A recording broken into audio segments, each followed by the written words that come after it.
Our focus is 100% Bitcoin now, Bitcoin forever. That's what we want to be. That's what we are. That's what we will be. Canada's Bitcoin focus. Our focus is slow and steady, Bitcoin only, and that's it. Canada had adopted Bitcoin ETF before us here in the US, and as a result, you don't have a steep learning curve like you do in other markets with some of these Bitcoin treasury companies. You have to orange pill the community. It's the opposite, actually.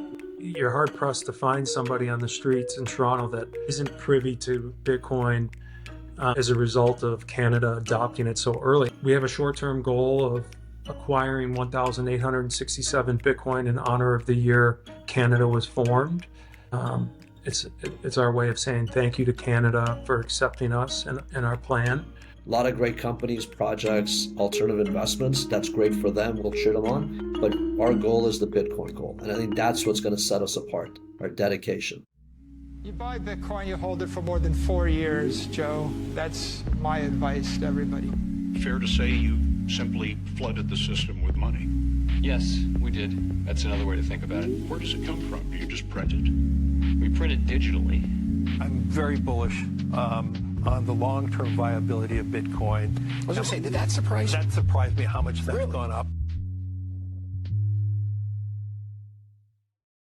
Hey, Internet, welcome back to another episode of New Foundations, the podcast brought to you by Acropolis, the Bitcoin Treasury company. As always, I'm in the studio this week with my co-host, co-founder, and CEO of Acropolis, Chase Palmieri. And this week, we have a packed house. We have 3 guests joining us. We have Medi Aot, Joey Kacia, and Matt Ayash of Belgravia Hartford. Medi is the president and CEO of Belgravia Hartford, which is an emerging Bitcoin treasury company in Canada's public markets under ticker BLGV. He has over 25 years of experience in capital markets and commodities trading. Joey is the director of Bitcoin strategy with a background in finance, banking, real estate, and of course, Bitcoin. And finally, Matt is a serial entrepreneur with deep roots in Bitcoin, having worked on exchanges and been mining Bitcoin since 2010 with thousands of Bitcoin mined. He was brought on to add deep technical expertise to Belgravia Hartford's various Bitcoin strategies. All right, that was a mouthful, but welcome to the show. Medi, this first one is for you. So obviously Belgravia has a background and you yourself have a background in hard metals and commodities before finding Bitcoin. I'm curious, do you see Bitcoin itself as a commodity? And how do you think your experience in hard metals and commodities is going to help you and the company execute on the Bitcoin treasury strategy for Belgravia? I think the best way I look at it, and I use the word organically, when you understand organically what Bitcoin is and when it affects your life, it affects your company, it affects your way of life, it becomes more than just a commodity. It becomes more than just a currency or a hedge. The way I speak passionately about it now, the way it's reflected in our company, I see it more than that. To some, they see it as a hedge, and that's fair, and they see it as an asset class, and they see it as a diversification. But for us right now, I see it as everything that this company is.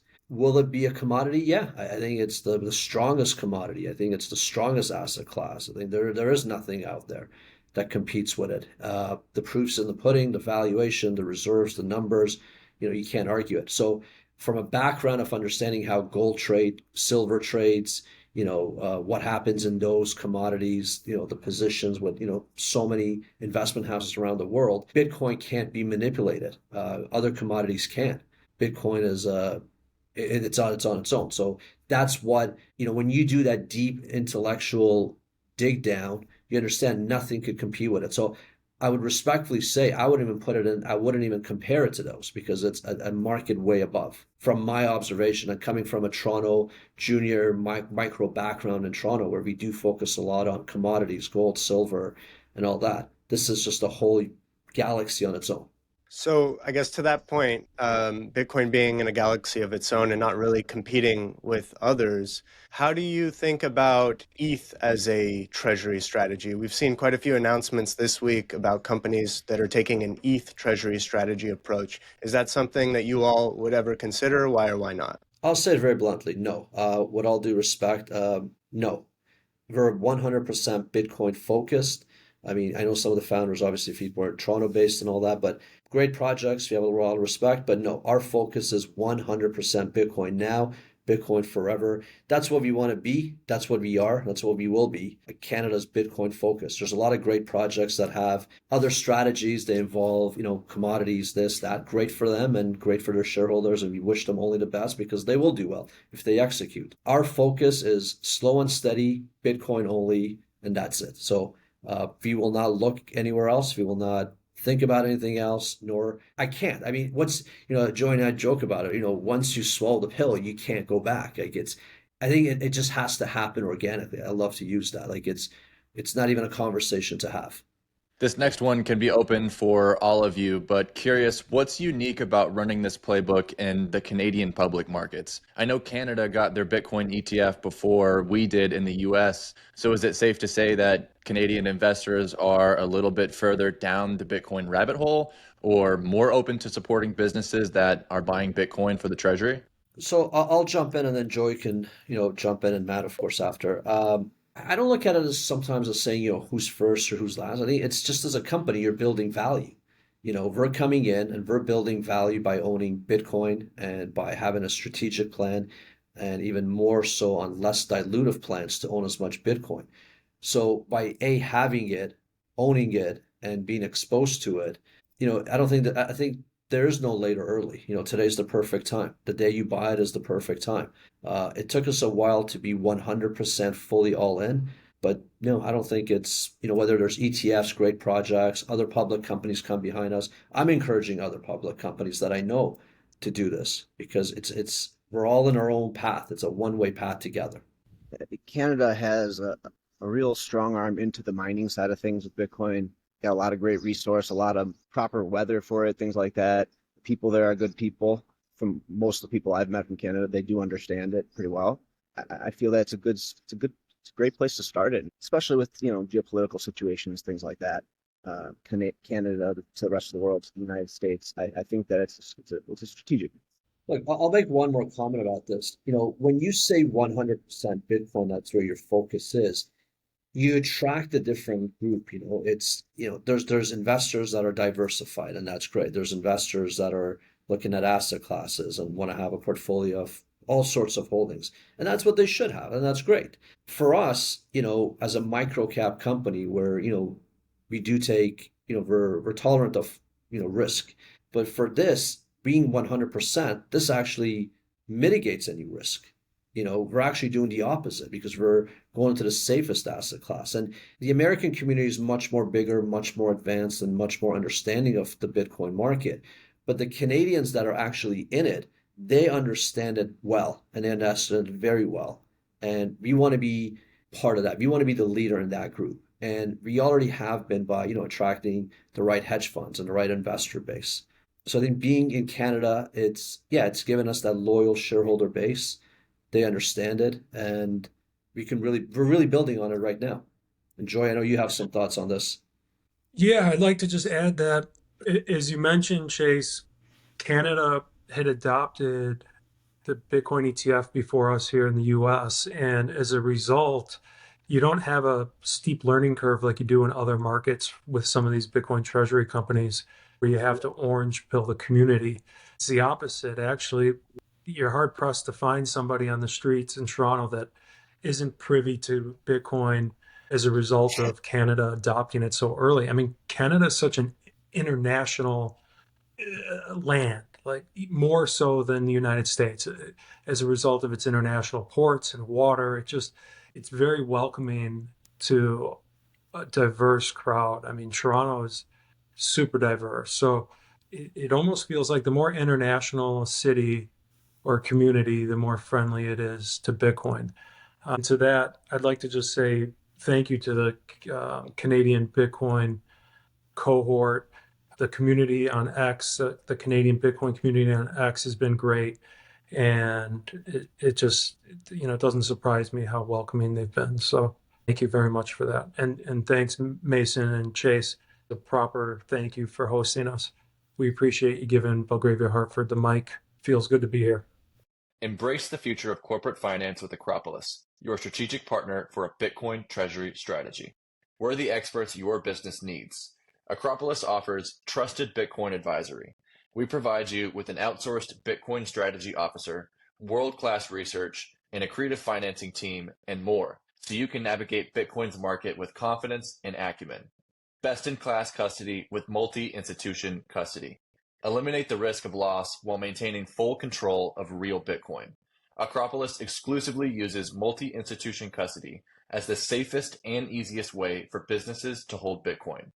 Bitcoin-only solutions.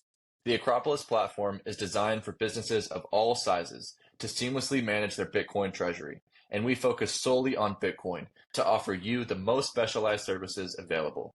Adding Bitcoin to your balance sheet is just the beginning. With Acropolis, you're not just adopting Bitcoin, you're mastering its strategic use to create and maintain value for generations. Take the first step and start your corporate Bitcoin journey with Acropolis.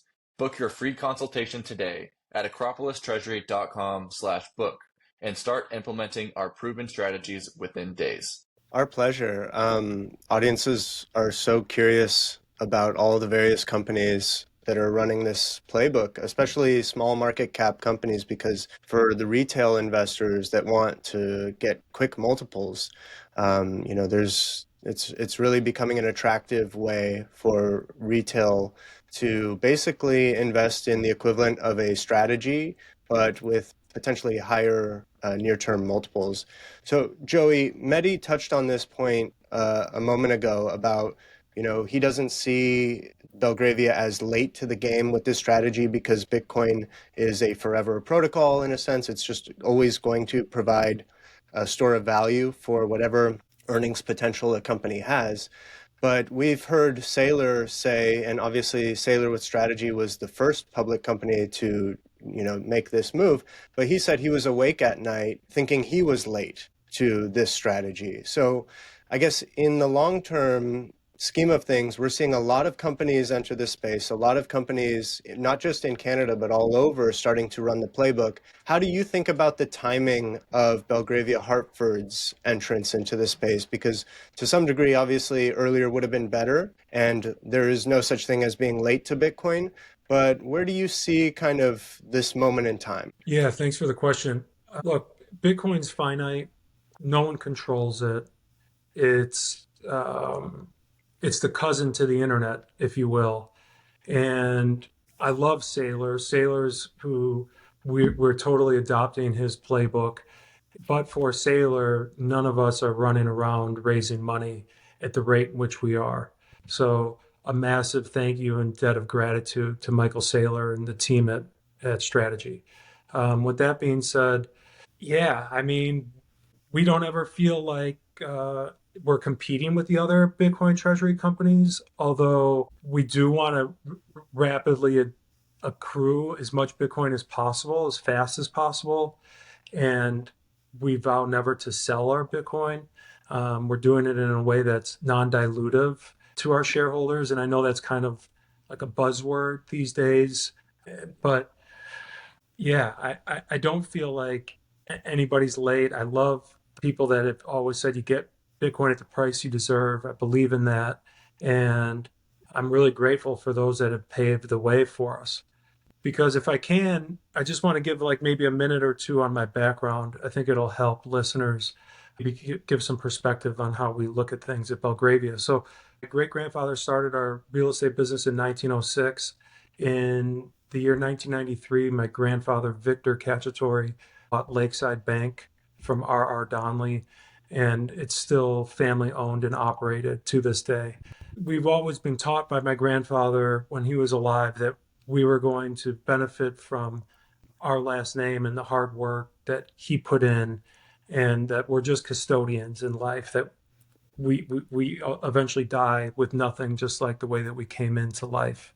And it's who of us to take care of what we have while we're here. It's no different with Bitcoin. We really see ourselves as good stewards of holding a huge cohort of Bitcoin and on our balance sheet and using it to benefit all of our shareholders. Yeah, we feel really positive about our plan. I'd like to just mention that we have a short-term goal acquiring 1,867 Bitcoin in honor of the year Canada was formed. It's our way of saying thank you to Canada for accepting us and our plan. I know with publicly traded companies, you can't really get too far forward in saying too much, but we feel confident that we'll be able to hit that mark. And I think our long-term goal as a company is to acquire 1% of the total supply, so somewhere around 210,000 Bitcoin. And yeah, I mean, I'd like Medi to talk a little bit about, I know you guys got questions, but I think it's important for Medi to talk a little bit about his experience on Bay Street. Medi and I have been buddies since 2019, and he's really trusted me in leading Belgravia Hartford to the promised land, if you will. Let me echo on Joey's comments. When you throw out big numbers, so let's go back to like the mining industry, which I knew well, and a lot of people love to throw big numbers out, but there's a max, there's a limit. If you find the world's best gold reserve or copper, there's a limit. There's only so much of a market cap you're going to achieve, and the market naturally discounts you because cost and so on. In this world, we're actually financially engineering the greatest asset, and every dollar we buy, it opens the door to buy more. So it's strictly a financial engineering that opens the door for us. And, we've had the privilege of having Matt, Joey. The team is building very fast. We have a very strong backing by round 13, other shareholders. And we're seeing now into the future, and we're seeing, talking to analysts and talking to people, all this is you structure it, you finance it the way it's supposed to be financed. And as Joey says, the community will reward you. It will enable you to get there. Now, we have to be cautious and, obviously do things, say things accordingly as we go, but that is our plan. And as we execute on the first 1, 2, 3, then the door opens up and the possibilities open up. And that's what we saw with Metaplanet, we saw with MicroStrategy, we saw with the leaders, we saw with the titans of the industry, how they did it. And all we're doing is following their footsteps. And we're honored to be in that trail. I'll leave, again, going back is we're not stepping away. We're a lot of great companies, projects, alternative investments. That's great for them. We'll cheer on them. We'll cheer them on. But our goal is the Bitcoin goal. And I think that's what's going to set us apart, our dedication. Love that, and love the 1867 acquisition target. I'm a big fan of numbers myself, and think that, if you have even if it's an arbitrary goal to work towards, I think it's great. And, good luck to you, and we'll be supporting you in any way that we can. Matt, this one's for you. What about these companies and these strategies do you think justifies a premium over MNAV? I often tell people that want exposure to Bitcoin equities to just buy MicroStrategy, or now known as Strategy, because they can borrow at 0% to buy Bitcoin. That can't be done as an individual, but individuals can participate alongside them in the equity. So just curious what your general thoughts are on MNAV premiums. Yeah, thanks for the question.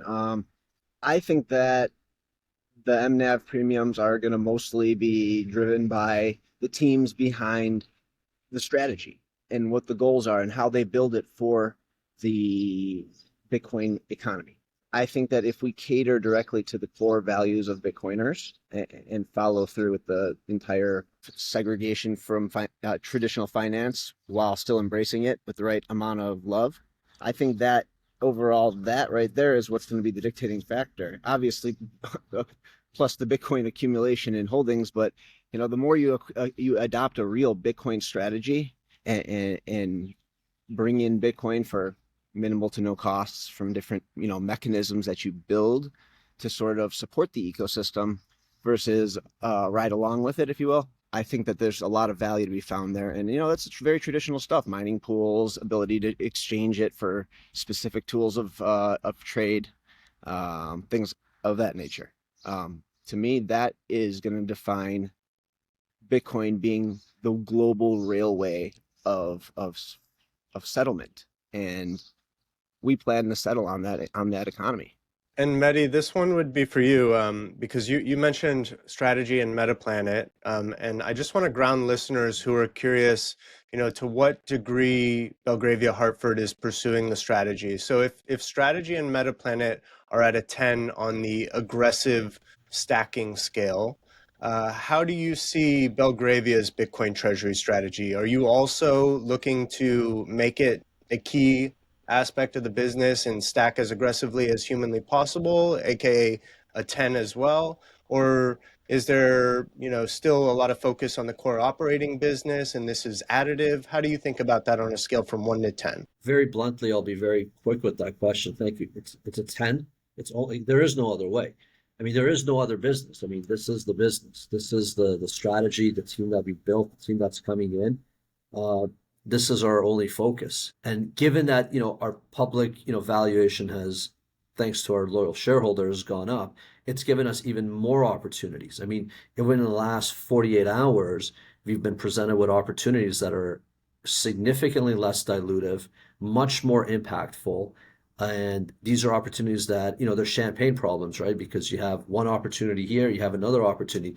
And like that's what happens. Stock goes up, you have opportunities. If the stock goes up on liquidity, you have opportunities. So to answer your question, it's a solid 10. There is no other way to look at it. There is no other thing to do. If you want to be categorized in that elite group, we have to do our part. And I believe the market is judging us, not necessarily right now by how much, but by how fast, and given our size, how much we're buying. Yes, we're showing the market we're consistent, we're doing it. We're not getting into any, fancy other projects. This is it. All capital coming in is going here. And the market's rewarding, and the market will reward us. It's really that simple. So yeah, 100% 10 on the scale. Yeah, it's an honor to even be mentioned in that category. Yeah, it's very clear that the aggression, for lack of a better word, towards this strategy and the laser-eyed focus on the strategy is being rewarded in capital markets. I mean, just for example, like, the people we're talking to, we can't get in the room to talk about another project. It just doesn't work that way. And I speak from a first-hand example, right? I've had events in the past where it's hard to raise money because the opportunities are risky or they don't understand. And here it's a community that we're all aligned. If you look at, if you go to anyone who has an iPhone, they'll know what Bitcoin is, but odds are they may not know another alternative investment in that category. If you ask a 75-year-old person who's, somewhat in tune with the tech world, they'll know what Bitcoin is, but they'll have a hard time explaining something else to you. So we're confident where we are, and yeah, that's never going to change. I mean, why should it change, right? I mean, you'd be crazy to do something crazy. And that makes the most sense from a first principles perspective, in that I believe Saylor called it a digital gold rush for the next decade. And for the next decade, Bitcoin is this extremely undervalued asset in comparison to the other asset classes. And so those that are in the know that are setting up the strategy should be as aggressive as possible. And that's consistent with the advice that we're giving the firms that we work with. But speaking of other firms, given the number of new entrants that are coming every week, it seems, if you look up and you end up being a top 5 holder in all of Canada 10 years from now, would that be considered a success? Or how do you think about the long-term accumulation goals for Belgravia? So there's two ways of looking at it. I mean, yes, it's a success wherever you are on that scale, because there's going to be bigger players that may show up and, do bigger things. And that's great. We cheer them on. Our race is within ourselves. It's our market cap, our stock growth, and our agenda. We know if we execute, our stock will keep doing what it's meant to do and it'll keep going higher. I don't look at it as a race as who's number 1 or who's number 5. I look at it as we're all blessed to benefit from this opportunity. If there's another structure that comes in with another capital table and they're doing things differently, our job is to cheer them, echo them on, and work with however we see fit with another group that's in this category. That's only aligned with the Bitcoin model.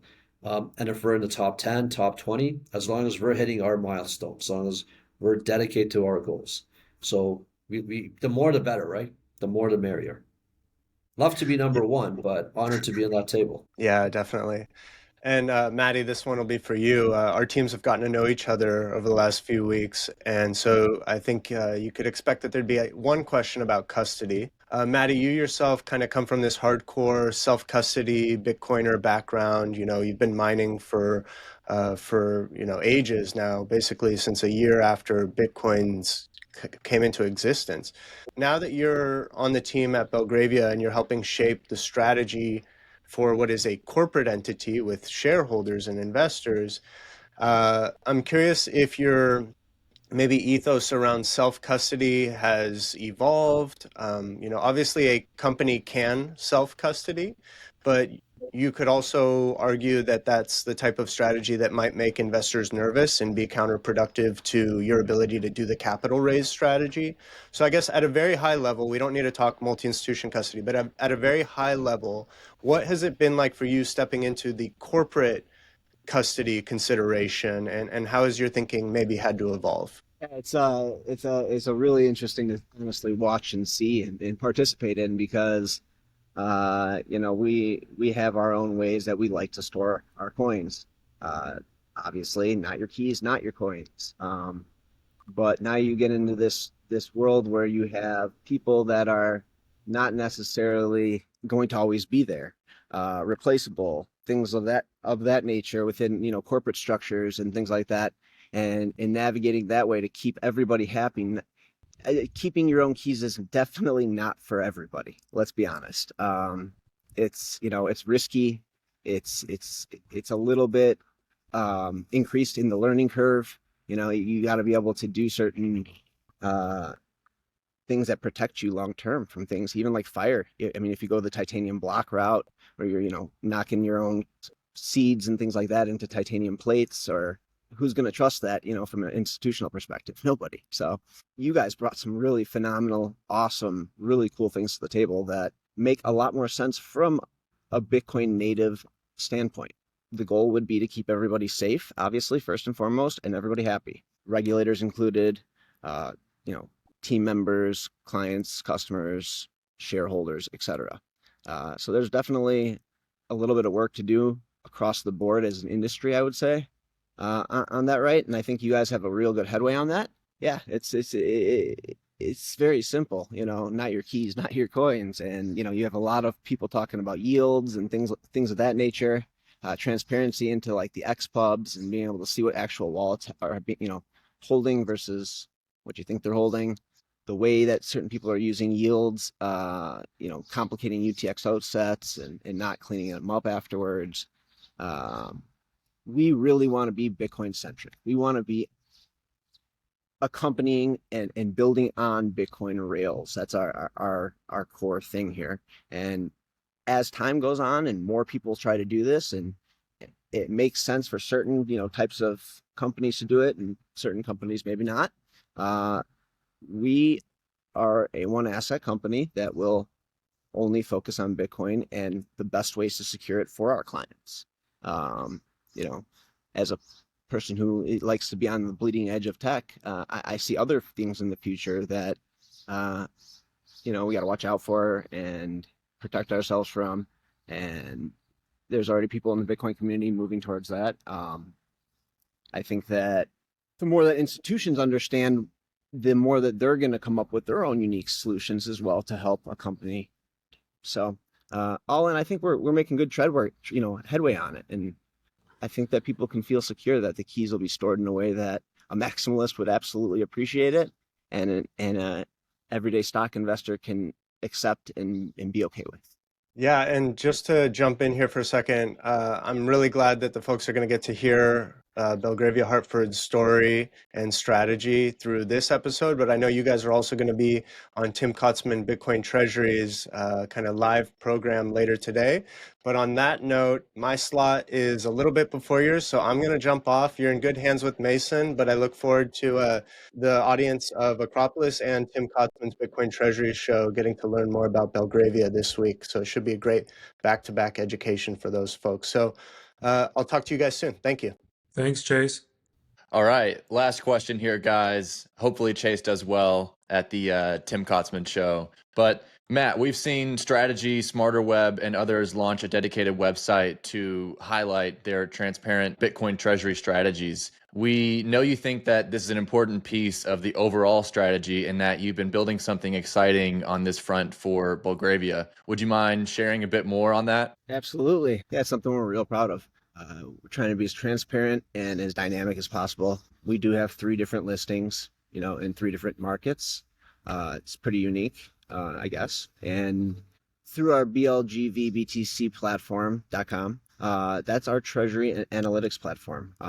It does have a whole AI layer into it, and we're going to slowly be peeling back that onion so everyone can see that as time goes on. But, as you become a shareholder, we get to know you, and we give you other role levels in there. You'll get access to a lot of those cool tools. For us, it's really about the transparency, and it's really about being able to display it to people in a way that they understand it best. So covering as many different types of metrics in non-redundant but very comprehensive and understandable way. That's our landing page. Once you get into the dashboard, and we've approved your user, you have a lot of different tools in there to help you sort of gauge where the market's going for us, what our holdings look like, what our plans are, a couple different ways to interact with us, via thought, messaging and a voting system. I'm sorry. So there's more plans behind that as well, which we're probably not going to talk about here today, but our goal really is to take everything into consideration, look at everything from a macro blanket view, from our investor side, from our credit facility side, from our Bitcoin centric people's point of view, and display that for you so that everything is there for you. Anything you could need is there for you. Eventually, when we're comfortable with it, we're going to roll out our own little AI layer to the public to allow them to have a little bit of queryability into our back end and things that are happening. And that'll be extended across, 4 points of our platform. I don't know if you guys want me to actually mention this, but we do have a decentralized exchange type of thing, fully Bitcoin centric and on Bitcoin rails, secured by Taproot. We also have a few different concepts that are going to be a little unique to sort of intrigue the mining world. And we have our mobile iOS app that's going to be coming out relatively soon. We're all just kind of beta testing that right now. But it creates a real self-contained ecosystem, all completely built on Bitcoin rails. The only thing we care to hoard and hold. So check it out. Let me, if you drop us a application to come in, we'll approve you after we figure out who you are. We're trying to keep the community relatively tightly knit on the back end, but the public page is up for everyone to see, blgvbtc.com. All right. Well, looking forward to it. Guys, I know this episode may have felt rushed, but we had those time constraints to deal with, but this definitely won't be the shortest Acropolis podcast, and glad we're able to get you guys on. Let's go around the horn. Medi, Joey, and Matt, if you could just tell the folks where to find you on socials, and then maybe anything else you wanted to plug for the audience. Definitely. You can find me on Twitter, or on X rather, at my name, Matthew, Matthew, last name Aiyaash. That's my personal handle. You can also find me on Nostr, for instance, on Primal. You can find me as Matt at primal.net. Great. And I'm Joey Cacciatore on Twitter or on X and on LinkedIn as well. We are in the process of an uplisting. We're on OTC right now as BLGVF. And yeah, check out our X handle at Belgravia Hartford. Yeah, I can be found. It's my first name, my last name at BLGV. And that's my Twitter handle or X handle. So first name, last name, BLGV on X. All right. Cheers, guys. Thanks for coming on the show. Awesome. Thanks for listening to this week's episode of the show. Quick reminder that New Foundations is for informational and entertainment purposes only, and nothing should be construed as investment, financial, or legal advice. Business owners, business operators, and those who are Bitcoin curious, let's connect. Visit AcropolisTreasury.com to learn more or to get in touch with our team.